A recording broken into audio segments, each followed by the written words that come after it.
And welcome back to the Splitting Hares podcast presented by Jackrabbit Illustrated, as well as our title sponsor, Drake's Place C-Store out in Bowdle, South Dakota. Kyle, we didn't get to see you last week. How you doing? Feeling good, man. I was kind of down and out, had caught the thing that was running around here across the globe, but I'm recovered. I feel good, and it's great to be rapidly approaching the season. How you feeling? Good. Yeah, we had our county fair this week, and the hospital that I work for, I'm part of our marketing team, and so we have just been nonstop fairing all week. My diet is derailed, but it's coming back. Tomorrow it's making a comeback. But those cheese curds were worth it. So they're always worth it, man. I miss those Midwestern street dances and fairs. They do it like no other. So that's one of the things I had to sacrifice for a little bit warmer weather. But I like to go back to the Minnesota fair whenever I can. That's like obviously the big one. But yeah, definitely Minnesota, Iowa. The dirt fair out in South Dakota. Got to give them a shout out. Spent a lot of days there showing cows. So yeah. So Kyle, last week we did Jackrabbit superlatives. Who's breaking out, who's going to be the offensive MVP, et cetera, et cetera. Game you're most looking forward to. And we're going to dive into some things similar to that. Today, we're going to give an offensive breakdown of the Jacks, and then we are looking at the non-conference schedule as well as the conference schedule. And I know you said you've been doing your homework. I have no doubt about that. You always come prepared. So just any general impressions over the offense here as we get started. In the spring, fairly dynamic. But what are you thinking now? Yeah, I kind of like the tightness of the fall season with the previous spring season, just because a lot of those reps are fresh, still, ingrained in the body, right? The guys are going to not be too far adrift from, their technique, right? And just having it fresh is kind of hopefully going to be able to translate into a sound fall season and maybe not as strong of an emphasis on the fundamentals, which obviously you reserve fall camp for, but hopefully that's a little bit expedited and condensed. I love the production that we had on the ground last year. I think you, me, Ben, especially, I think we love seeing the rock toted by young and up and coming backs. And also a guy like Pierre, who obviously you never know what could happen. He could hit a home run every time he touches it. And then that three-headed monster. But obviously we'll get into kind of the question mark on the offensive side of the ball, but a lot of experience entering the fold into that position. And then, go on down the line. But I'm really encouraged. I really am encouraged at the amount of returners we have on the offensive line. Because obviously you went in the trenches with the 605 Hogs. But I'm excited to see some real youthful talent emerge. We talked about it last year. We had a really, really young roster kind of mixed with some really sound leadership. So it'll be interesting to see how it unfolds. Mm-hmm. Well, let's go down just really quick, some general stats for this offensive unit, okay? So last spring, they averaged 29.2 points per game, nearly 30 points a game. That's pretty outstanding in the Valley to be able to do that. You saw it in the playoffs going up against some different teams from other conferences. They were still able to score. So that's, if you can do it in the Valley, you should be able to score against anyone else in the country. Rushing, you mentioned that. 231.7 yards per game on the ground. And there was a lot of times where it felt like it could have been more. The first few games of the year, you and I and UND specifically, we weren't running the ball that effectively yet. But after that UND game, it felt like that's when we committed to the run a little more. So that could be even greater this fall. We'll see. Next up, passing yards. With Mark last year being a new starter, some games a true freshman, some games were good, some games were not as good, but we still 171.4 yards per game, 7.9 average per pass, and then 13.8 average per catch. We like the long ball, that's for sure. So we hit that a lot last year, especially early. Again, we really did like that long ball. And that's our offensive statistically. We did a good job of protecting the quarterback last year. did a good job of limiting turnovers. So that's where we're at now. You two mentioned just a little bit, about the youth and building on that, but you also mentioned that big question mark. Let's start there. Yeah. I mean, obviously, Mark came in and kind of turned a lot of heads, obviously due to some guys who were already, on the squad having to take some time off due to COVID and just missing those reps. But he really took the reins and kind of took the nation, or at least at the FCS level, by storm, with just his grit and his moxie and his savvy and all those, intangible words you could use to describe him. But one of the things I like to look at, if you just look at globally, in terms of the statistics, the percentage of completion, I like hovering right near the 55-60% mark. What that's going to, yield, regardless of who's under center, is that, you got guys like tight ends getting open. You're running efficient route schemes throughout the route tree. There's great DB play in the Valley. I mean, there just is. Southern Illinois has guys in the league. UNI consistently has solid corner play.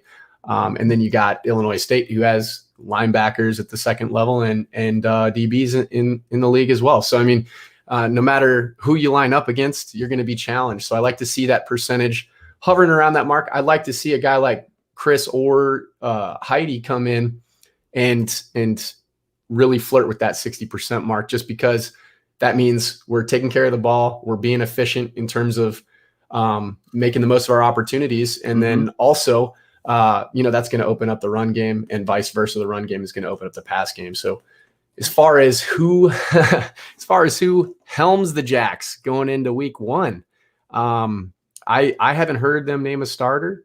I would imagine Coach Stig does do some gamesmanship, right? Like maybe he may not name a starter until the actual day of. And why would you? I wouldn't name one. Yeah. Personally, I wouldn't name one, but I would tell the team. That's probably what he'll do. Yep. I think that's a smart idea. It's a great chess move. If I had to just guess, I would guess that Chris would get the nod, just simply because a lot of experience, right? A lot of experience. He bet on the Jacks. It's not a slight to Keaton, because honestly, I do like some of the things that I saw from Keaton.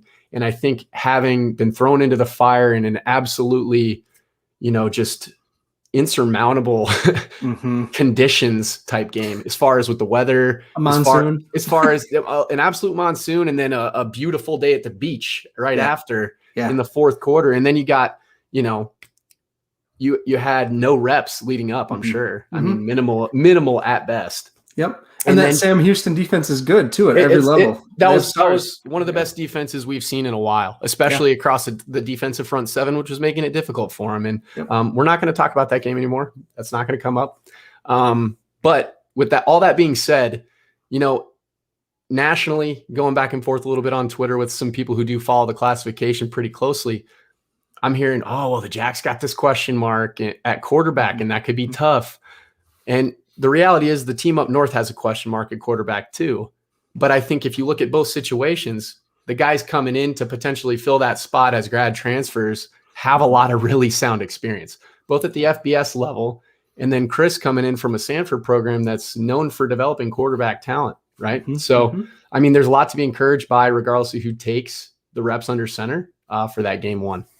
Yeah, I 100% agree. And, I want to echo what you said. Why would Stig name a starter? We want Colorado State having to dig through South Florida tape and Samford tape. Like, we want him watching Keaton from 2 years ago. Like, who knows what it's going to be? In the highlight tapes that we've seen, the highlights of practice that the Jacks have been posting, Keaton's been throwing a lot of nice long balls too. Like, the first few weeks, it looked like it was a lot of Chris's, beautiful deep throws and crossers and things like that. And then in the last few weeks here, though, Keaton's been just as prominent in those tapes. So who knows? I feel good about the position. I do too. And obviously we're going to have a little bias. We're going to lean towards the Jacks being better regardless, I would say. But trying to be as objective as possible, I want to underscore something. I mean, if you go back to 2019, when Keaton stepped into the fire, he did really well. He did admirable, right? Showing some good command. I think when he was really decisive things worked out well for him, which tends to be the case with quarterbacks. And then obviously it's a completely different approach to the game when you're taking those first string reps in practice, right? Because you're developing chemistry with guys who are seeing more time with you. You're getting a feel for your offensive line and how they're starting to work together with their calls, with their sets. You're developing that feel for pocket presence and all that stuff. So again, like you said, just to emphasize it, I'm encouraged by both Chris or Keaton. Yeah. And, I always like to round out, look ahead. I love roster building. So just to look ahead a little bit, probably your third quarterback on the roster this year is going to be Rudy Voss, second-year player, still listed as a freshman, but second-year player out of Jackson County Central. We talked about Rudy last week. Everyone knows Rudy from that Sports Center clip of the Minnesota State Championships. You love the heart. You listen to him on that radio interview, I don't know, back in May after the national championship game from back home. Just a really, someone that's easy to root for, definitely. And he's showing some nice ability as well. The other quarterbacks on the roster, Cade Rice, the 3-star QB out of Ohio, played at Northmont High School there. And he has teammates at Wisconsin and Michigan. That's who he was throwing passes to last year. Dallas was at, he mentioned he was at the youth camp a couple weeks ago, and he said Cade Rice just catches your eye. He's 6'3". He's built already as a incoming freshman. So that's pretty cool. I like looking forward to that in the future, as well as John Bell out of Illinois. He was a late signee from Naperville North. I believe he played. Counter high school. Sorry. Yeah. He played wide receiver up until his last year and a half, and he was the best athlete on the team, and they didn't have a quarterback. So they said, well, here you go. You're a quarterback now. Was he coming from NIU, or am I getting? Nope. That's a wide receiver. That's wide receiver. That's right. Yep. So that's our quarterback group. We got a comment here. Oh yeah, we'll talk about Tucker Kraft, Jason. Don't worry. Who is he? Yeah, right. Timberlake. Did he ever play quarterback, or was he just wing back at Timberlake? All right, let's go to running backs. So I'll just kick us off quick and talk about Pierre. Pierre's the 3-time All-American now, looking to make it 4 this year. As we said last week, maybe didn't have the spring that he wanted. That early ankle injury, those nagging ankle injuries just sometimes affect us well into the season. It felt like as the season went along, he began to get a little more comfortable, but still, as you mentioned in talking about this group as a whole, he's a home run threat to hit, to take it to the house any given play. That's what makes him scary. And he's on everyone's draft radar already. So if Pierre does even a decent, a good season again, an average Pierre season, thanks, Jason. This guy's funny. All right, this is his comment. I'm Jason from Nebraska. All right, thanks, Jason. Love it. So yeah, we love it. Thanks for being here. And so yeah, Pierre has a lot to prove. He's on the Senior Bowl watch list, and every NFL team knows who he is. So we'll see what he can do. What else you got for the group, Kyle? Yeah, I love what you said about Pierre. He probably self-proclaimed even would say he had an average spring campaign. But if your average spring campaign nets you 731 yards, 5.4 average, 3 touchdowns, and a 53 long, and one of those coming against the team from up north in a pivotal game. Mm-hmm. I mean, he's a gamer, right? Like, he really does rise up in some pivotal moments. I think that to me is what would highlight his career if you think about Pierre, because what he did in the Dome as a freshman, just running all through the Bison, when I think they had that year, I think they were giving up maybe 10, 11 points a game. Mm-hmm. And he was just, obviously they're known for having a stout rush defense. So what he was able to do then and just continue to do throughout the course of his career, obviously the game winner against UNI to open the season, which was really like a pivotal game. I mean, that would be one of your FCS kickoff games if it were the opening game and opening weekend in the fall, right? Like that would probably garner some potential ESPN play or some FS1 play if it were a bigger conference. So Pierre, I love what he does out of the backfield as far as receiving too. You saw Coach Eck, the Wizards, start to dial up some really effective running back pass games, especially don't want to forget Coach Luan either. He's probably instrumental in that.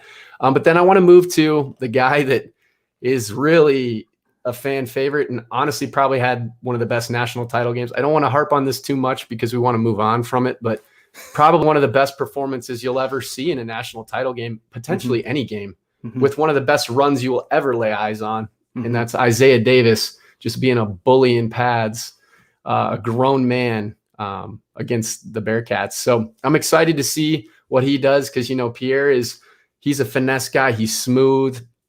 When he gets into open space, good luck. And with Isaiah, he's a one cut. I can run through you. I can run by you type guy with just enough burst to get into the end zone. So I'm excited about those prospects. Who else are you liking to pick up maybe that third Meacham type workload? So the two freshmen, or there's three freshman backs on the roster: Amar Johnson, Josh Burai, and Daxon Lindholm. And they're all a little bit different. Josh was the transfer to Brookings High School when Minnesota didn't look like they were going to have a season. He still wanted that chance to prove himself and earn that D1 scholarship. He bet on himself, came to Brookings, and then he ended up earning a scholarship to the Jacks, and I believe he had an offer to UND as well. He's a bigger back. He's a power back. And then Amar Johnson, though, is the 3-star prep that had a ton of different offers, some MAC offers out of St. Louis, I believe. He's a little more finesse, built like Pierre, a little more speed. So I don't know. It's going to be interesting. It might depend. I'd imagine both of them are going to get their 4-game max. Daxon, from what I've been told, he was an Army commit, and then something got messed up with his paperwork. He wasn't able to go to Army, committed to us. I think he's going to need a year in the weight room, potentially. That he just looks a little slighter than the other two. So we'll see. It's really too bad. We talked about this last week that Jefferson Lee III was injured in the playoffs and, injury retired because he would have had a prominent role this year. So that was our depth piece. And so that's just too bad on him. So one thing back on Isaiah, this just blows my mind. 8.5 yards per carry. When they signed Isaiah was supposed to be in that Mikey Daniel role, that kind of grinder, just short yardage guy, pure power back. I don't think we necessarily saw that 85-yard touchdown run being something that was going to be something that he did quite a bit. Like maybe not 85 yards, but 50 plus, I didn't see that coming with him. So I gotta give a little nod to a movie that you and I probably saw when we were younger. Did you ever watch Rookie of the Year, the baseball movie? Yes. Remember when Chet Steadman is telling Roland Gardner, it's the have to. Well, that's literally what I watched that. I mean, embarrassingly, I watched that highlight run in the Natty probably like 20 times the day it happened, maybe. Who didn't watch it? Yeah, who didn't, right? And it just looked like you can never defeat an indomitable will. And he literally on that play, he's like, I am going to house this. Yeah. And that's that type of determination where sometimes guys get in trouble trying to do too much, but he really did trust his skill set. He had the ball high and tight, and he does, Chad. He gets better as games go on. And that's important because your team feeds off that. There's those intangible things that you can't put on paper. You don't have stats for, but you just feel the presence, and that momentum is real. Yeah. But Tammy says too, he's a beast. He's exciting to watch. Does not give up. Excellent. Yeah. Very cool. So let's move on. We got to get moving here. Absolutely. We talk about the running backs all day, I think, if we could. Oh, yeah. All right. Wide receivers. You want to kick it off with this? Sure. I mean, what's not to love about the Yankee twins? And then the third aspect of that, obviously the Madison connection there with Leighton. Yep. So it's really good to have, obviously, Jackson, who's Mr. Reliable, can take tops off, going deep and really stretch the field. And what I really, really enjoyed, obviously, we talked about it in last year's segments of pods, but I think that Jaden really came on strong after, just having an off game here and there, and really established himself as a go-to for Mark as the season progressed. What I loved about Jaden was literally leaving people's jock straps on the field. I mean, he was taking one jab step and literally getting upfield and really making the most of his opportunities. So that was really nice to see him emerge. Obviously, you got Canyon Bauer as well, who against Southern Illinois had a kind of a phantom penalty, negate a touchdown for him, which was a bummer to see. But he really started to emerge too as a threat to stretch the field, and really kind of be a security blanket when the plays broke down and stuff like that. So I'm really encouraged to see what happens at the receiver position. And I'll let you talk about the one X factor grad transfer from OSU. What do you think about that? Yeah, right. So he was everyone. If everyone could have picked like a offensive breakout player, it would have been Landon Wolf, 5'11", 175 from Oklahoma State, grad transfer, as Kyle mentioned. And it's funny, a lot of times these FBS transfers, right? Everyone gets like, yes, you get an FBS transfer. And then you look at their stats and it's like, well, they had 8 receptions for 100 yards and 1 touchdown against Penn State once, But this guy's balled out. He's had over 800 yards at Oklahoma State, a great punt returner, very good kick returner, just a good specialist. And he was in camp or on campus in January, but he wasn't able to play because he had played in the fall for Oklahoma State. And he was just, people would rave about him. I'd talk to coaches, talk to some players, parents of players. And they're like, hey, what do you know about this Landon Wolf? Like, my kid's telling me all about Landon Wolf. Mm-hmm. And so I'm just excited about him. I don't know. A third receiver, a very reliable, mature receiver, I think can really eat in this offense. Yeah. Especially with teams queuing up to stop Pierre and Isaiah. So, yeah.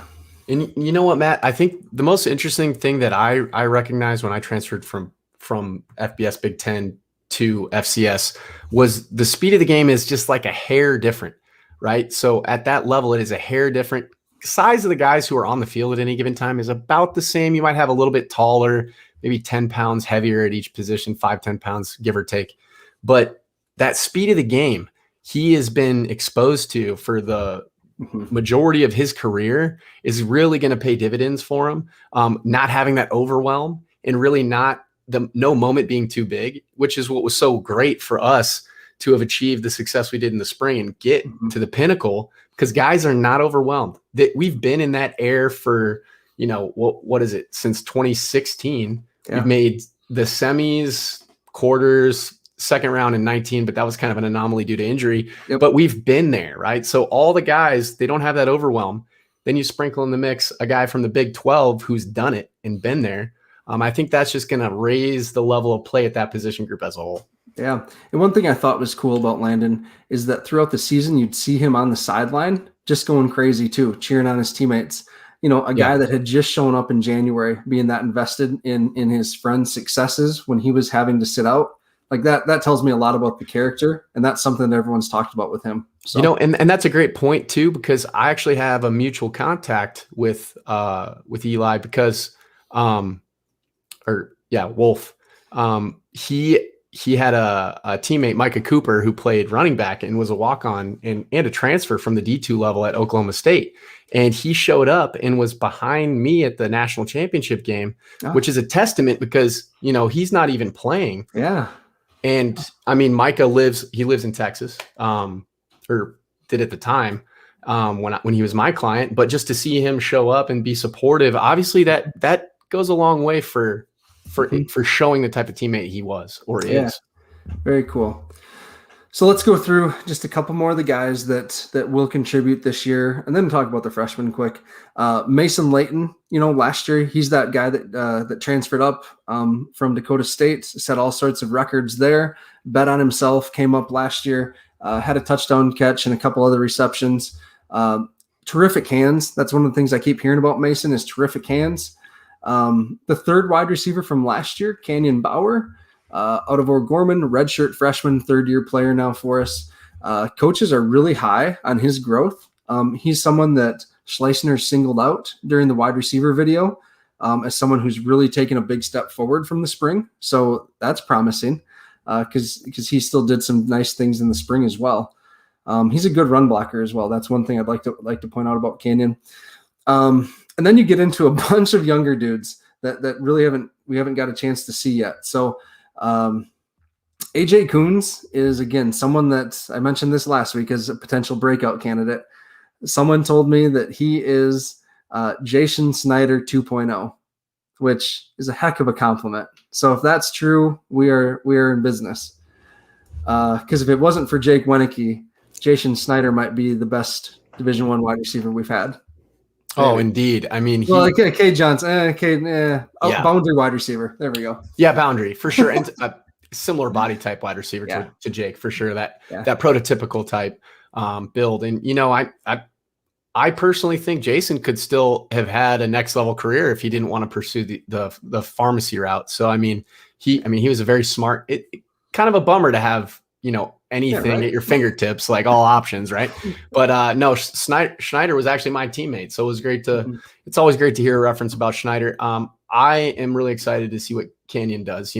I personally didn't play in my home state, so it's always cool to see guys who played in their home state stay in their home state and get to see what they do with their ability and their opportunities. Yeah, some other guys on the roster that we're just looking at here. Devin Cole Jr. is the converted quarterback out of Florida. That's more of a slot guy, 5'9", 165. Schleissner also mentioned him in his video. And then some younger guys, Nate Sullivan Jr., same high school as Cade, Bellevue West, playmakers in purple there. Michael Polson, Angel Johnson, Graham Goring. Tyler Feldkamp is the big recruit out of Roosevelt there. Yep. And then the one that you mentioned was Patrick Hoffman. He played safety at Northern Illinois last year. This is Mark's teammate from high school. And he ended up here and he's playing wide receiver for us. So still 4 years of eligibility, 5 years really, because last year didn't count. So who knows? He had a nice prep career with Mark, obviously earned a spot at Northern Illinois. We'll see what we have there. So love seeing the connection of former teammates, that trust, guys wanting to leave places that may have not been the right fit for them, and coming in and donning the blue and yellow. That's going to be exciting to see what we do with him. I want to shout out the coaches because we've really staked a flag in Florida, in the Sunshine Territory down south there. So I think that's going to really pay dividends on both sides of the ball as we start to see guys committing to the Jacks. All right. So last year, if we think about it, right, we've gone over the tight end, or we've gone over the wide receivers, the running backs, quarterbacks. They scored a majority of our touchdowns last year, right? So we have to recognize our second sponsor due to Touchdown Tuesday, Jackrabbit Central, the bookstore, right on campus or downtown or at the stadium. Be sure you stop there, pick up all your Jacks apparel, your Jack swag. We mentioned it last week. They go above and beyond in service. So if you need something specially shipped, give them a call, let them know, talk to them. They are great to work with. And we are excited to be partnered with the bookstore, or Jackrabbit Central, with Jackrabbit Illustrated. So thank you again for your sponsorship. We appreciate it. And thank you for literally going the extra mile when the caravan made its way down to Frisco. The customer support staff at Jackrabbit Central offered to bring the merch because I ordered the wrong size. Technology is tough. So love that service. Guys, go pick up some swag, especially for the upcoming game against the Rams. Yes. All right. And get that ordered because that's not too far away. Yes, sir. All right. The tight end group. Kyle, these are your boys. So tell us about the tight end group, man. Much appreciated. I mean, we have a bounty of riches right now. I am very encouraged about Zach. How could you not be encouraged about Zach with his frame, with what he does blocking? Just, he's a selfless player, right? And the next guy who's breaking every record that he could break in the weight room. Right. I don't want to gloss over Zach. Came up pivotal in so many moments last year, UNI, and then the national championship also, with a huge play late in the game to kind of keep us in it. But I am so hyped to see what Tucker does on the field this year, man. What he's done in the weight room, he's taken it so seriously, but he's obviously taking care of his body really well, as also at the same time, breaking the power clean record. I don't know if it's a team, I think he might have the team record for power clean, not just a position. I know he has, was it the squat record too? Yep. Has a squat record as well, power clean and squat record. You're talking about pure power right there. And you're talking about a guy who's got to move the bar a great distance because he's 6'5", 6'4", something like that. Again, you talked about it. A kid from a very small school who had to do a lot of things with the ball. And then that just only enhanced his ceiling of athleticism. You saw him do some really nice things. 4th and 1 play, he gets the first down. He's got 4 to 5 yards under his belt as a rusher. He started to emerge late. The SIU game had some pivotal receptions. I'm really encouraged about those two. And then your Swiss Army knife, Mike Morgan, personally, I love because that was more in my skill set, even less pass catching ability than Mike I had. So seeing a guy, get his opportunities, make one-handed snags like he did last year, incredible catches, and seeing what he does selflessly, trying to be an extension of, the offensive line in the run game is really nice as well. So man, we got a bevy of riches there, and I hope we use them. Yeah. It's really interesting, with Zach and Tucker specifically, those two, both are excellent blocking tight ends. Zach really does function as an extra offensive lineman, except he can catch and run, afterwards. But I mean, there was just complete times where he cleared out the defensive end, on his own, and folded the whole line down a lot of times too. Yeah. And that just, allows your tackle or whoever to get up to that second level clean, just create these huge creases for everyone for these backs to run through. So, with Tucker, the one thing I emphasized last week is that after he got hurt against UNI, Stig had said how that affected the offense because they had created plays for him. Like a whole section of the playbook was for him to be utilized as a weapon. So I'm looking forward to that. You mentioned Mike Morgan. I was so impressed with him last year, and the fact that he's played so many different positions in his time at Brookings. That kid's going to have a good understanding of the offense just because, again, he's been a running back, an H-back, a tight end. Now he's listed as an H-back tight end or a fullback tight end. So, I'm just encouraged by him. He's someone that carried the ball a lot in high school in Illinois. He was a huge running back there that did big things. So we'll see on that. Skylar Cavanaugh now. It feels like Skylar Cavanaugh has been here forever. But he was a true freshman in Goddard's last year and kind of functioned as our second receiving tight end. Cal Hart was our blocking tight end that year. And Skylar's done some nice things too. He played quite a bit last year with some of the injuries that happened at the tight end position. So we'll see what happens there. It would have been nice to have Blake Coons. We mentioned that last week. Blake just, some of those routes up the seam. I'll forever remember his touchdown reception against Kennesaw State in the muck. So I'm grateful for his time on the team. Hope he is at peace with his decision and his body can heal and all of that good stuff. So yeah, he was really enjoyable to watch. And I'm really encouraged that Skylar's had the endurance to kind of stick it out and continue to hunker down and just try to improve and do what he can. Excuse me, with each, passing year that he still puts on the pads. And I think that's a testament to his resolve. It's a testament to the coaches understanding what guys to use for various skill sets, when to spell certain players.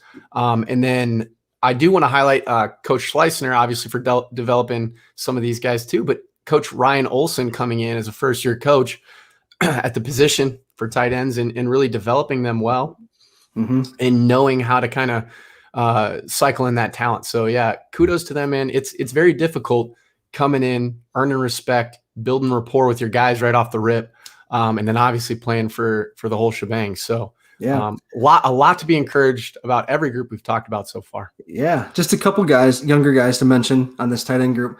Caleb Schaff is a junior. He'll be looking to get on the travel roster this year. When I've been around practice, Caleb has tremendous hands, like just ridiculous hands. So I'm not sure what's missing there. That's not getting him on the field. But we'll see if he can put it together and make the travel roster this year. Let's go ahead and dominate special teams, guys. Yeah, if you're not on the travel roster, man, be the ultimate starter on special teams. Do whatever you can to start ingratiating yourself in play so that you can get more play. It's just simple arithmetic. Yep. Second-year player Wyatt Seagren is huge. Another huge body, 6'7", 245. And then our true freshman, Reese Burkhardt, his sister Peyton plays on the basketball team. Reese is 6'8", 235. He was from Aberdeen Central and played offensive tackle his last year because they needed offensive linemen. But the year before, he was an all-state tight end. And then Reagan Bolwig, 6'3", 220, out of Pierre, the powerhouse program in Pierre now. He's probably more of an H-back Mike Morgan type, but tough as nails from what I've seen about him. He was the one that had like that all South Dakota graduation picture. I think there was mounts, or no, not graduation, signing day picture. There was mounts all behind him and like a buffalo pelt, and like it was perfect. Yeah, I remember that. Yeah. Hey, when you go about 6'8", 2+, I got a feeling your hand might be touching the ground as a tackle there before long, but we'll see how things shake out. Yeah. All right, let's move to the 605 Hogs. This group returns all 5 starters, from left to right. Aaron Johnson, Mason McCormick, Wes Gannett, Egan Lickus, and Garrett Greenfield. Japers, almost forgot the All-American. The four Aaron Johnson, Wes, Mason, and Garrett get a ton of accolades, as they should. Egan Lickus, though, has been in and out of the lineup, a starter for 4+ years. This will be his 5th year, essentially. Really contributing to the offensive line. And he's someone that just doesn't get recognized at all. But I think that Egan moves particularly well for a man his size. You see him on some of Isaiah's big runs, pulling around, trapping. He excels at that. I just wanted to make sure that we mention him because the other 4 are going to get plenty of love throughout the season because they're just that damn good. So yeah, and I think he had his most consistent year. If you want to flip to O-line on the little graphic there, I think he had his just trying to get the hockey assist. I think he had his most consistent year Egan did this past year, and probably one of the most difficult years to string it all together. And as you mentioned, you flip on the tape, he's coming up big consistently in nice, gashing runs, but also I think where we needed to solidify a step forward on the offensive line the most was pass pro, right? Because we had some pivotal games last year where our pass pro kind of broke down a little bit across the board. Aaron Johnson had some big games, but also struggled a little bit against certain type of competition. So to see him, Greenfield and McCormick and Lickus all kind of string it together with big guy Wes in the middle, holding it all down was really encouraging. I want to give a shout out. Mason McCormick, one, is absolutely nasty when he finishes blocks. And I love to see that because I think he was mentored by my guy, Vince Benedetto, who's a tight end. So getting a little tight end mentality, finishing blocks there, which is nice. But he is a giant. Like I didn't realize it's hard to tell how big they are until you see him in person, obviously. But I thought he was about 6'3.5", maybe. He goes 6'4", flirting with 6'5" when I saw him in Frisco. He's a giant human. So it's nice to see that big tradition of stout offensive linemen because we're going to go up against some solid lines this year, especially non-conference and conference. Yeah, definitely. One of the guys that I think just again quietly had a great year or a very good year last year and is on teams draft radars is Aaron Johnson. He's on the Senior Bowl watch list. SI put an article out in July that I missed that I saw a couple weeks ago where he was like the second rated FCS lineman behind Trevor Penning down at UNI. And I know there's the cat up in NDSU and the guard up at UND. So there's a lot of good offensive linemen. Furcron out at Southern Illinois. Yep. So there's 5-6 offensive linemen that either are going to be drafted or priority free agents in the Valley this year. That's pretty cool. It's really cool, especially with the success that we've had at the O-line position, cracking rosters, getting drafted in recent memory, obviously with the school up north, UNI, with Spencer Brown, you have a tradition starting to develop, right? And what I love about Aaron is his upside in the fact that there were some games that he did have early in his career that were subpar to his own standard even, but that he just bounced back. Right. You got to flush that stuff because we've all had games where we were just like, what the hell was I thinking? Yeah. And I love that because that just shows resilience in this life and in this game. If you don't have that, you're not going to be able to take a step forward. So I want to see them take a step forward this year because they're going to have to with essentially a new quarterback under center. I know Keaton's played, but he didn't start last year. So, it's going to be really exciting to see because this is the unit. This is the year that we have to maintain that momentum and even build on it. Yep. Hey, let's just take a break from O-line really quick and go back. Terry's asked this question, and so I want to make sure we get to it. So looking at the wide receiver group, is it best to be an all-around wide receiver, or is it okay to specialize in a certain area?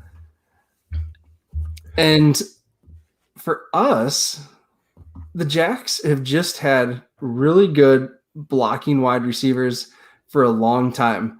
Like it doesn't matter who the coach was, if it was Arnheim or now Schleisner or before him, Josh Davis, those wide receivers have always blocked. And maybe it's because Stig emphasizes running the ball and, we want to be a physical team. Our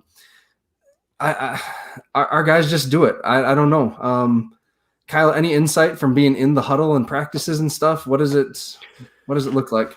One, that's a really good question. I appreciate that question. I think that first and foremost, when you put on the pads, this is just, of course, just my philosophy. You're a football player first. You got to be a football player first because I think that really will allow you to maximize whatever your skill set's going to be. What I was encouraged in seeing is as we kind of transition from early in the year to trying to hit that deep ball a lot, UND being a game where we took a lot of opportunities at that specifically, to then running the ball a lot. Southern Illinois, I don't really think we took many shots after the first couple drives.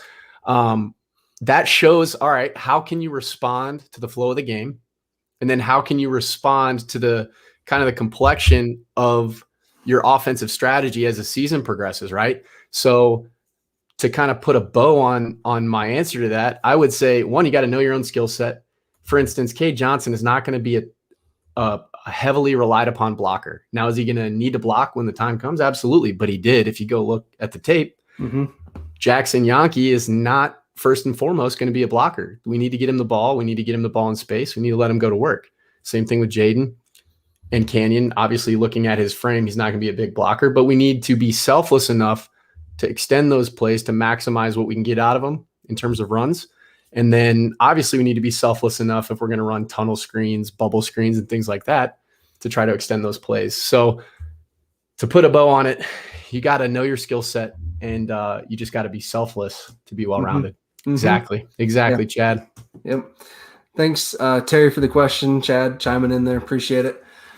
All right. So now that we've talked about the starting offensive line, let's talk about the depth. And this was my area of concern with the news that Bo Donald isn't going to be ready for the start of the season, and Vibert is not either. Evan Burnson, jeepers. Evan Burnson's not going to be ready. So, we have Eddie Miller, who's played a lot of ball for us. He's going to be the primary backup on the interior, I think. Jalen Lee is a freshman, a second-year player that they're really high on out of Illinois. Ian Bass and Jason Titus have both taken some live reps before in game, though they're experienced. And then we have a whole host of young players that have not seen the field yet. Or John Grootsmacher. Geez, how could I forget Groots? Like the biggest person I've ever seen. So can't miss him.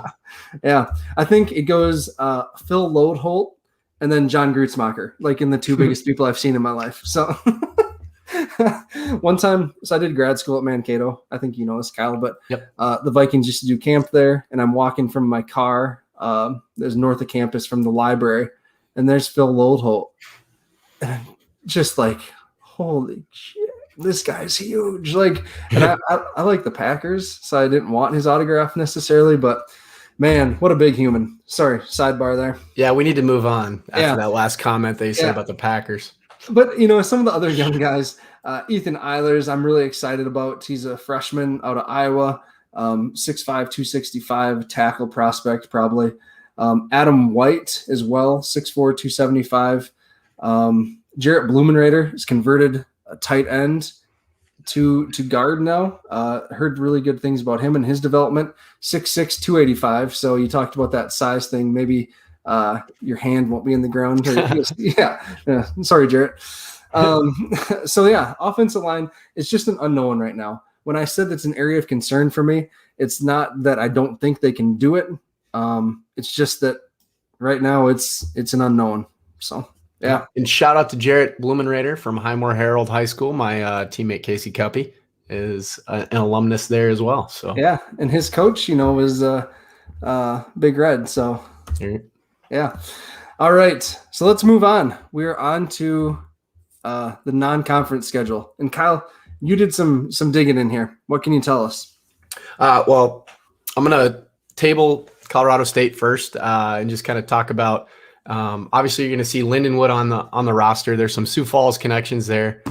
Coach Stig is friendly with the staff, so that's kind of how I think they emerged into the fold. Being on the roster, they're also regional, being not too far away. I think either in Kansas or Missouri. I always get them confused. Pardon me, guys, if you're from there. I apologize collectively. So Lindenwood, I'm a little bit bummed that we have a D2 school on the roster. That is a function of last year in Tarleton trying to get out of their home and away game with us. Tarleton is actually right down the road from me in Stephenville, Texas, and they're a D2 transitioning school, much like Dixie State you're seeing on the schedule here.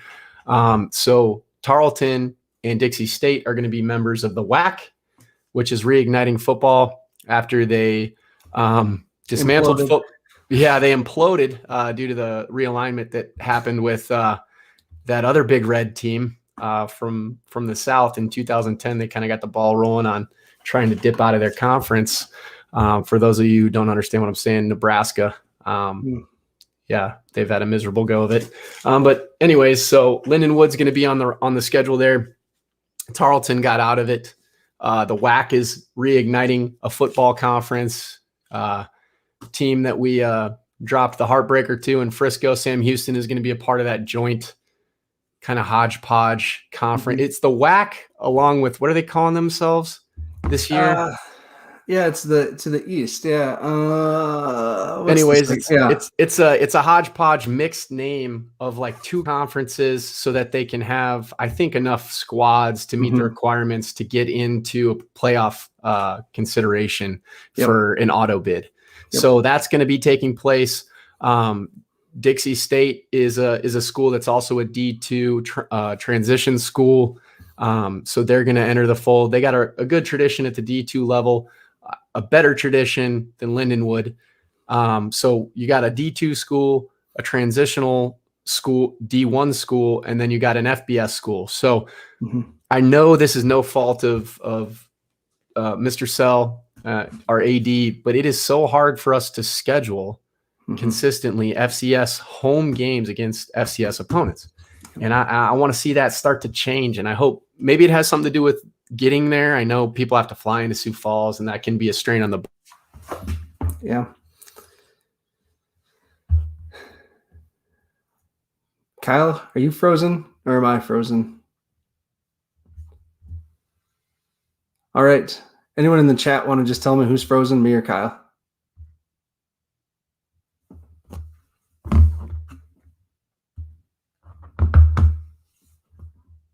All right, Kyle is. Thanks, Jim. Appreciate it. So we're going to go forward here. All right. One thing that Kyle's mentioning, the difficulty in scheduling that I was thinking about is that this year we don't have a Big Sky opponent for the Big Sky Valley Challenge. We're one of the only teams that doesn't. And so that was disappointing. I really do wish, like Kyle had said there, that we had been able to get a Big Sky opponent on the schedule. That really would have helped with the scheduling instead of Lindenwood. I mean, even having Tarleton and Dixie State on the schedule in the same year, I don't know how motivating is that to a fan base. Love to get a team out of the Ohio Valley to come west. We'd have to pay them probably to get here, but it would still be worth it, I think, just again for a better team, because Lindenwood's going to come in. We're going to beat the brakes off them. Hopefully, knock on wood. Sorry, Lindenwood. This might be bulletin board material now, and that's something we never want to do. So, but we'll see. It's also a good chance to kind of see some of these younger pieces and get them some live reps too. So, going to move on to the conference schedule and hope that Kyle comes back with us. So we'll start off here between Lindenwood and Dixie State. The Jacks start at Indiana State. Now, if you remember from the spring season, Indiana State didn't participate. They just they thought COVID was going to be too big of a mess. So before the season even started, they pulled out and said, no, thanks. We're going to just do a normal spring and spring ball. Kurt Mallory is still their head coach. I still think he's a good coach. It was 3 years ago when 2 years ago now. COVID's messed all time up. So 3 seasons ago when they had a really impressive team, good quarterback, good running back, big offensive line. So I don't know. I haven't looked into Indiana State that much at this point in the schedule. But I know that Kurt Mallory is going to have them ready to play. He's a good coach. And so I'm looking at Indiana State too. It's not going to be an easy game there. They have a weird field. It's not a great atmosphere. And again, I believe in Mallory, and I think that they used the spring probably to get better, because 2 years ago their team was disappointing. When their quarterback got hurt, they were lost. He's retired and moved on. And so who knows what he's been cooking up. Kyle, welcome back. Yeah.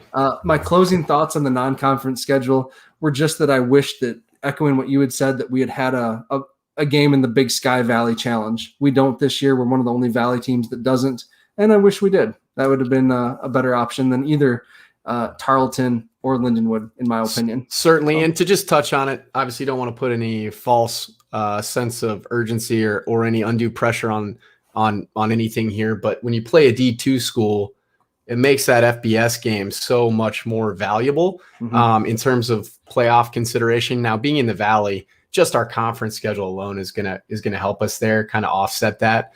But that's only the only really, I guess, thorn in the side as far as all that goes. And then to your point about Indiana State, we haven't played them in a minute. I guarantee you they've used the spring to get better. And then to give you a little love, obviously Robert Tonyan playing for the Packers there. Dominic Gaffney too. That's right. They've had no shortage of talent come through that program. And, NDSU hasn't lost a lot of games, but going back to even 2012, 2013-ish, I can't remember when it was, they dropped one to Indiana State. So that's always one you're going to need to look at. I don't know if you talked about SIU, but nope, haven't yet. We're just moving on. Yep. Perfect. So SIU has a lot of talent coming in and transfer options.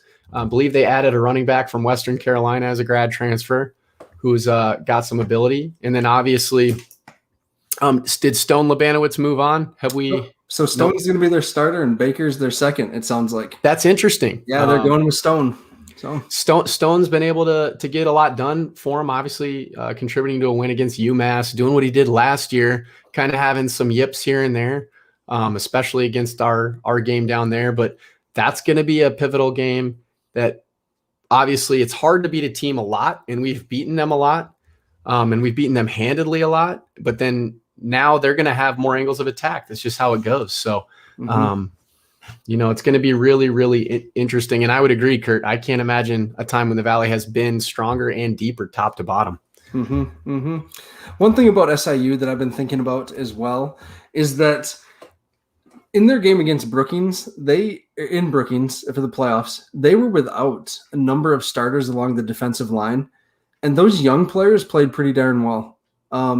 They were disruptive against our rushing attack. They just ran out of juice along that defensive line. But if they get back those starters, I believe Chucky Sullivan, one of their big defensive tackles, moved on, transferred. The Maddox brothers, the twins, they transferred out. But then Southern Illinois brought in like 3 different transferred defensive backs. Plus, they still have James Caesar and Quay Brown, two players that are on NFL watch lists. Quay Brown is a handful. Yeah. And he makes timely plays. So yep. They're going to be tough. I mean, and, I don't know if you want to move on, but moving on to WIU right after that, that could be an instance that you want to look at not having a hangover game, because SIU is going to be really tough. Hopefully we can fly to Illinois for the WIU game. I don't know how that's going to go. Historically, we've bust and it's been a nightmare. Yep. It's just a really tough place to get into, a lot like, way more difficult to get into even than Sioux Falls and get to Brookings. But that's a nightmare. So hopefully that doesn't happen. And their offense, too, is weird. That speed spread offense, whatever it is. Last year, their defense was not very good at all. Their defense was bad. But their offense is loaded with playmakers. If they can get in space, and if the offensive line can give some time, WIU can sneak up and bite you. I wouldn't be surprised they win a couple games this year. So I mean, like Kurt said, this is the deepest I've seen the Valley. You at YSU and Youngstown, that's going to be tough, man. They schemed us really well last year. Granted, we didn't play up to our potential. We played down to our opponent, but that quarterback Mark, I believe his name is Mark as well. Can't fully remember his last name, but obviously all world in Ohio as a prep kid, and so if he can string it together and not turn the ball over as much, they're going to be a difficult test as well. Yeah, Mark Wade, right? Is his name, I believe. Yep. They brought in a former Army quarterback, 3-star quarterback, so they're having an open competition this year. YSU is, and they have not named a starter yet either. And that would be dangerous if they move to more of a scheme where it's like, hey, we're not going to abandon the pass, but we're going to use it super timely, a lot like the Jacks have done, a lot like North Dakota State has done, to where they can really dictate the tempo and flow of a game, which is a killer, as you can see. Yep. Let's back up just for a second. We host UNI on Hobo Day. And as I mentioned last week, UNI scares me because no one's talking about UNI this year, but they were a top 10 team last year to start the season that had some really bad injuries and that had mediocre quarterback play. If they can get a decent showing out of their quarterback again, similar to his true freshman year when he shocked the world at Iowa State and played really well and ran around like crazy. I mean, they have some good receivers. They have some decent backs, a huge offensive line. Everyone knows that. UNI has huge offensive line every year. Their defense is going to be tough as nails again. UNI, why do we schedule them for Hobo Day? Maybe to up the ante. I don't know, but you really struck some solid points there. I think they're always going to be well coached. Farley's going to have really good schemes. I think the interesting thing is his stubbornness and his maybe overconfidence in his team last year kind of bit him in terms of his game management down in the Unidome. But we're going to have him at home, which is always nice, right? Different atmosphere, different environment. They're used to playing in Brookings. They played a lot in Brookings over the years. So I would expect a great fan showing for Hobo Day. Maybe that's why they schedule them, because if we get a really good showing, that puts a lot of pressure on them. So that could be an option. So hopefully there's a huge turnout. There usually always is for Hobo Day, but get there and be loud. As far as McIlvain, he has been pretty inconsistent, right? And, there's a lot that went into play there. I would say you and I had probably the most adversity to overcome last year for teams in the Valley. And that's saying a lot because every team had a lot of adversity to overcome, right? Them and NDSU especially. So, but when you look at, they lost their offensive coordinator just before they were playing us, I believe, who took a job with the Whackers in the old NFC North there. But one challenge that I want to lay out, and we'll talk about this more, is that in that opening game last year, Jared Brinkman made Mason and Wes and Egan look silly at times. Like Brinkman is a beast. He's the best defensive tackle in the FCS.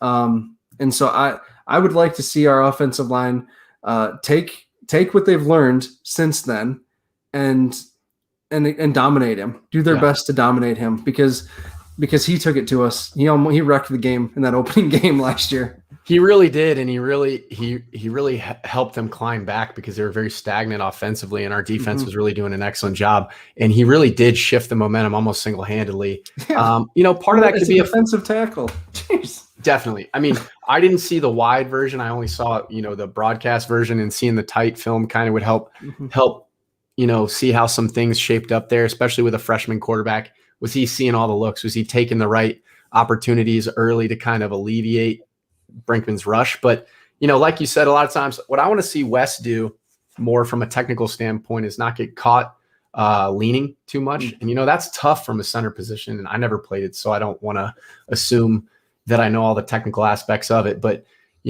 having a better base of support so that he can not have his weight used against him would be great, especially against solid pass rushers like Brinkman from the interior there. But, you've made a great point, Matt, and I really I'm confident that the guys will take a step. Yeah. All right. We talked about YSU, NDSU. We've talked about so much over the years. Their big question mark right now is quarterback.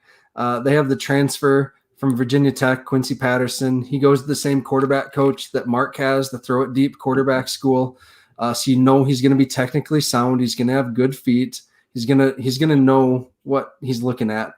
Then they have the guy that started last year that replaced Zeb. I cannot think of his name, but he's from the same school. Cam Miller. Cam Miller, thank you. From Solon, Iowa. Yep. And then the cat out of Omaha, Cole Payton, that supposedly Iowa State and Iowa and Nebraska were calling, but he wasn't answering after he'd committed to the Bison. So we'll see what happens out of that three-man race. Their defense is going to have to take a step this year. It wasn't the same NDSU defense as what we've typically seen. We know on the interior they have some youth, Javier Darrett and the Mostert brothers out of Lakeville South. Yep. They showed some flashes last year, but they also showed that they were freshmen. Yep. And I think for NDSU to truly dominate, they have to be strong in the middle. And that was what was lacking last year. So we'll see if they can rebound. Any thoughts on the Furry Cows? Yeah, I would say Patterson is gonna do some good things under center there. I would imagine, as long as he plays within himself. I would expect him to bounce back from a very subpar showing from their standard in the spring. I would say they were really depleted at running back too. I mean, needing to dip into the fullback ranks, which they weren't opposed to doing, and they really never are. With Hunter Lipke having some success, so that only adds to their repertoire to be able to kind of deploy different looks, and just being able to have that in the toolkit is only going to be able to force teams to have to prepare for more, right? We talked about Coach Stig not naming a starter, having to go back into 2019 film to look at Heidi. Hopefully Colorado State's going to be burdened with. But, so when you look at Phoenix Sproles didn't line up last year in the spring, and he is kind of a dynamic playmaker. So having that for Patterson, and then, Christian Watson is, in my opinion, the most intriguing potential pro prospect in the Missouri Valley from a team other than the Jacks. I would say, just because, look at his return ability to hit a home run, and really what you look at, obviously, like if you look at Dallas Goedert and what he's been able to do in the NFL, guys that actually have stay power in the NFL from the FCS rank have to dominate. And Watson's shown he can literally take over an entire game. So it'll be interesting to see. I'm glad we play him later in the year to see how teams scheme for both Watson and see what Sproles does, and obviously see what Patterson does. But I like our odds, especially being that we were the bully last year in the trenches. Yep, agreed. Moving on to the Yotes. This is a good comment. Jason Ward beat them 77-13. Jim Poppin. Last time they acted like they won the state championship. We need to take them to the woodshed. Yes, absolutely. And Jim, I got in trouble with Coyote Nation last spring when I questioned their COVID issues the week before our game and before they shut down their season. In my opinion, they had nothing to play for, and they had a ton of young players that were playing. I'm guessing that he didn't want to get those players abused in that manner. That was going to happen down there or in Brookings last year. So that's my conspiracy theory for the day. Any thoughts, Kyle? USD, I will say, Jack Cochran is a good middle linebacker. I really like his play. And then what I saw out of their freshman quarterback last year, he can really sling the ball. I don't want to be disrespectful to him. They have playmakers on the outside. They have a good quarterback. Their issues continue to be in the trenches. Can they get average offensive line play, and can they start building some depth along the defensive line? Those are their two biggest questions. So. Those are the two biggest questions, and I think those are the two biggest limitations that they've had since they've transitioned to the classification. Because if you look at it, I mean, they've had talent. They've had Chase at the wide receiver position, who is a really good player. They've had some good tight end play. They've had Chris Streveler, right? I mean, Chris Streveler never seemed to rise fully to the occasion when he was playing the Jacks, but he still did put up points and enough to win if he got help and assistance from the defensive side of the ball in the offensive line. So really in the trenches, and folks listening, you start to see this trend emerge. Where's the game won? You can have all the skill talent in the world, but if you can't protect the quarterback, you can't rush the passer, it's null and void. It doesn't matter. So, I mean, I'm really excited about what the Jacks have done. And obviously, I think we have one of the best offensive line coaches, defensive line coaches in the country as well. So seeing what we've been able to historically do to USD, I hope we take the game as just another game and play to our potential, because we should take them to the woodshed this year. Yep. Jason Ward, I don't know where you've come from, my friend, but I like that you're on the chat here. So he's going to be in Verm with his tailgate. He's going to trap a coyote and put it on his grill. So, Jason, good luck to you on your hunt, man. Oh, man, I wonder what that tastes like. Yeah. You ever tasted coyote? What does it taste? What does it taste I've never had it, no. UND, let's talk about UND. They were the surprise team from the spring season. Tommy Schuster, low expectations. I don't think anyone had them. If you had told me coming into the fall 2021 season, Tommy Schuster was going to be the all-conference quarterback, I would have said, who? But Tommy Schuster had a heck of a spring season, and he is just consistent. Their defense was, playing like their hair was on fire throughout the year. They're undersized, but they are aggressive. And that big wide receiver they have, he's a stud. So I can't think of his name off the top of my head, but I don't know. I just they caught my attention. I just was really surprised how they did in the Valley in year one. I couldn't agree more, and I want to just say how impressed I was with how well coached they were. I really do. I know Coach Stig and Bub are friends, and they go way back to baseball days, I guess. But one of the most interesting things that I saw out of Schuster, to your point, Matt, was how, and we had a question that kind of ties it in about receiver play earlier in the pod. He played within his skill set. He didn't try to do too much.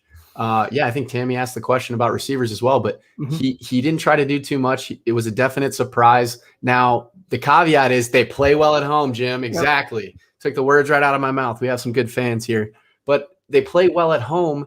And hopefully we start to recognize how big of an advantage we have when we show out as a fan base, because what we did in Frisco should not, I got a chance to talk to Coach Stig about it this summer when I rode up there for a wedding.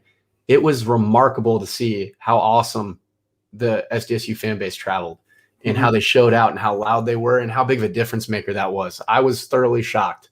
So let's do that this year. Let's recognize that UND plays well at home.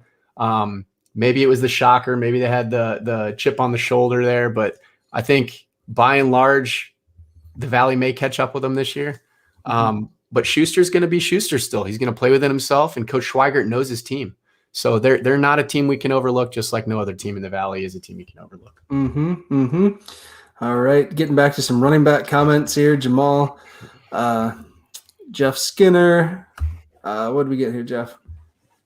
Yeah, exactly. This schedule, Jeff is absolutely right. Kyle, and this is to reiterate what you said. There's going to be a ton of Jackrabbit fans in Colorado State. We have a fun article coming up this week on the blog from Austin Sumner. Let's go, Sam. He's lived in Fort Collins for 6 years. He put together a list of things we need to do when we're out there. That's going to be up on the blog this week. Thank you, Austin, for doing that, taking the time to do that. I'm sure many of those are going to be golfing. Yeah, right.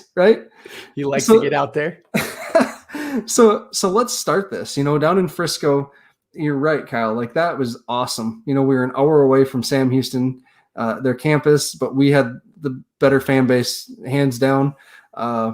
And Colorado State's going to be good. Let's start building momentum for all these home games, because this is just going to be incredible. So yeah, and I don't want to oversell it, but just being able to experience that and seeing Notre Dame and Purdue play, and going into the Horseshoe as a kid in Ohio State, and just seeing all of these different venues and what it's like at capacity, and then seeing a venue that's built for soccer at Toyota Stadium here in Frisco, but to know what's on the line and to see all the friendlies in blue and yellow travel better than a local team, and to see those conditions and to see what happened, man, the sky is the limit if all you guys show out. And there's only 4 or 5 home games a year, 4 or 5 home games a year for 3 hours. That's 15 to 20 hours your fall that you can dedicate to doing something fun and supporting these kids' dreams of winning a title. So, I mean, what more could you ask for? Yeah. So with that, we got to do one last sponsor before we close out here. To Shenanigans. Get to Shenanigans tomorrow in Sioux Falls to cheer on the Sioux Falls Little League that's playing the Little League World Series. They won their first game. Their game today got delayed. So I believe first pitch tomorrow is 2 p.m. For them. And so that's a huge opportunity. So go to Shenanigans, be with some other South Dakotans to cheer on these young kids playing a great sports, man. And then Shenanigans just in general, just really appreciate their support. And can't wait to do some watch parties down there for some of the road games. So. Shenanigans is an absolute staple. As a transplant coming to South Dakota, hearing everybody talk about it, it's just it's nostalgic, and I love it. You get to Shenanigans and watch your local boys show out on the diamond. Yeah. All right. So preview of next week, Kyle and I will be talking about the defense. And what was the other thing, Kyle? Previewing CSU, baby. Yeah, previewing Colorado State. We're going to paint Canvas Stadium with a bunch of hot L's. Because next Sunday, Kyle, that's game week. Can't wait. Yeah. Sunday we have a show. Thursday I get on a plane. Yes. You're flying out. I'm driving out. Oh, before we go, just want to do a little plug. We have I'll be traveling with some of these nice Jackrabbit illustrated splitting hairs Yetis. If you would like one, there's a limited supply. I'll be traveling with those, so you can pick them up to support the pod. And we're doing a little test run with merch here.